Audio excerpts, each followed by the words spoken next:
What's up, guys? Back at it with another chapter review for Jujutsu Kaisen. That's right, we got chapter 178 today. It was amazing. At the end of this chapter, Gege Akutami leaves us off teasing us with a three-way domain expansion battle royale.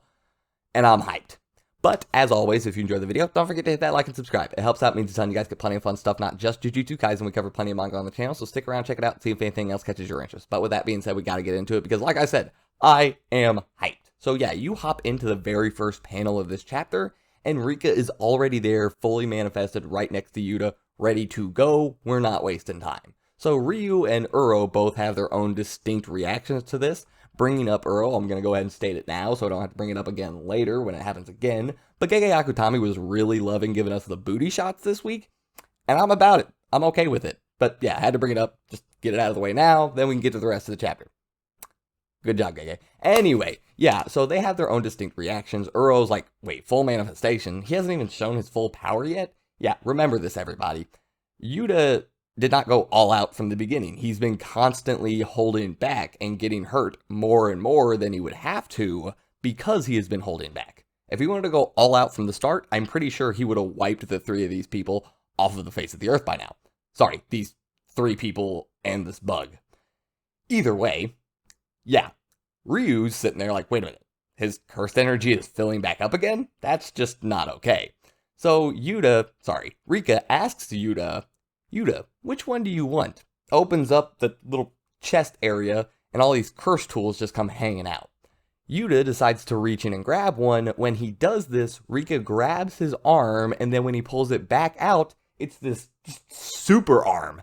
And he goes to town with this thing. That was so cool. I loved that. So yeah, seeing Yuta and Rika interact is actually precious. Yuta's just got this calm smile on his face. He's like, yeah, thank you, Rika. That one's fine.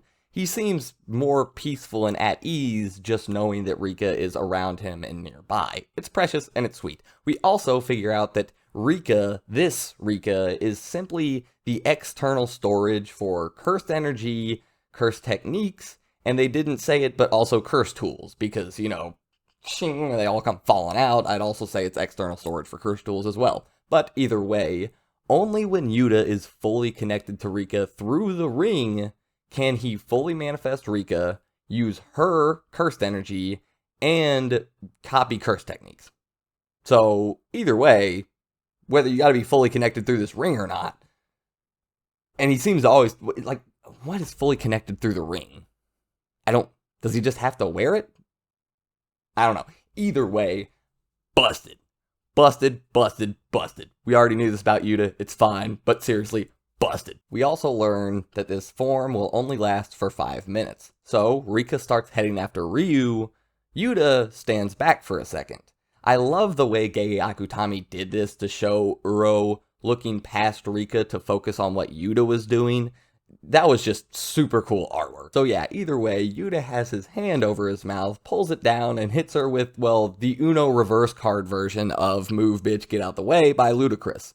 Tells her don't move. Yeah, he brought back the old curse speech, and I love him even more for it. Thank you, Yuta. I have not gotten to see enough curse speech in this series yet. I love that technique. Anyway, yeah, hits her with the don't move.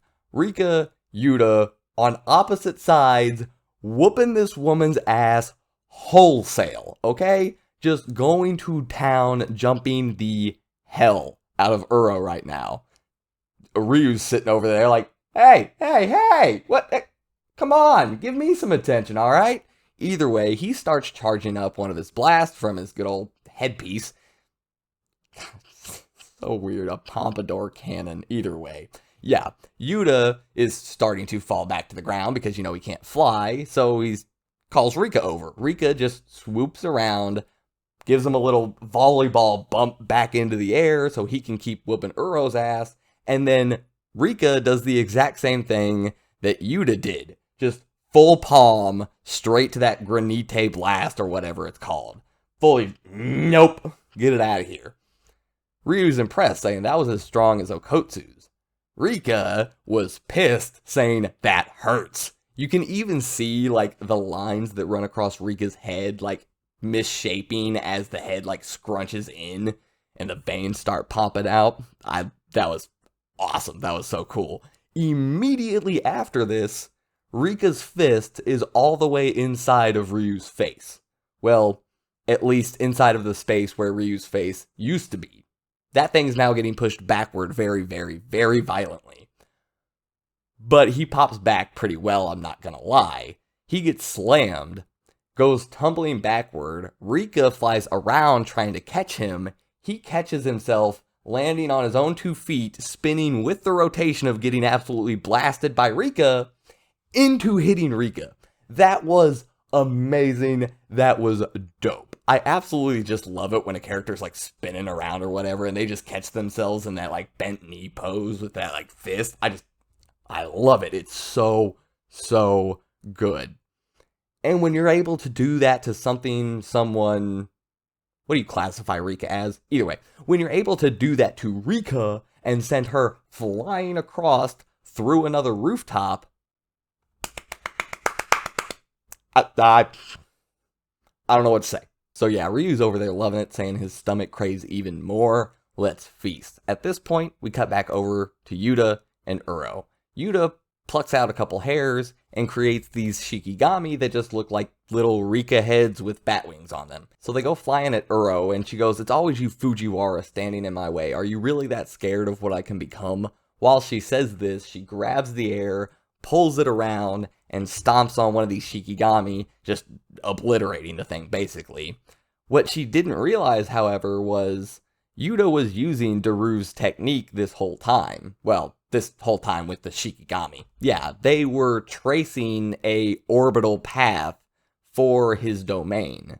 So I guess, like, where they travel creates a path that stays there, and that path can either be manipulated by the user, because it kind of looked like it hit Uro and cut her. It didn't look like Uro just, like, walked into the orbit and then got cut.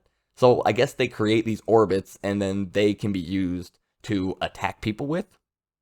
I guess. I don't know. Maybe, like, move them around, something. Not sure exactly the interworkings of this whole orbital shikigami trajectory domain whatever technique that Daru had and Yuta is now using, but either way, probably kinda pretty powerful. We learn a little bit more about Uro here as well. We figure out that Jitsu Getsu Sei Shintei unit, was that? Something like that. Either way, yeah, the assassin group for the Fujiwara family, they were wholeheartedly devoted to their craft, living in the shadows, most of the time not even given a name. Uro was one of the ones that wasn't given a name until she was.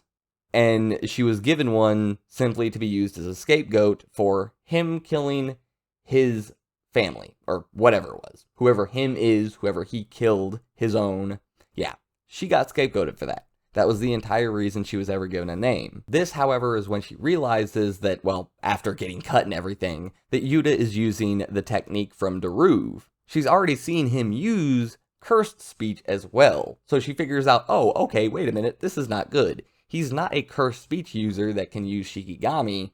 His technique is mimicry. At that point, Uro and Ryu both get slammed back down into the same general area. Rika and Yuta obviously joining the two of them. Yuta goes in to punch at Uro. She actually ends up blocking it and breaking away that super arm thing. Yeah, that thing's unfortunately finally gone. Damn it, I was really like that. That thing was so cool. Either way, yeah. Yuta starts telling her, like, I don't know what my ancestors did, but if you only live for yourself, at some point, you're not going to be able to go on anymore. And something's telling me that, yeah, that's a fair enough point, a little bit, but Uro might not have anybody to live for. At that point, what do? You live for yourself. That's the only thing left to do. If there is nobody left for you to live for, I mean, this kind of sets Uro off. She says, don't live for others. You don't have to stick out. You Fujiwara, you people that have already made a name for yourselves, you're the only ones that can say that. People like me are not in a position to think that way, to say things like that.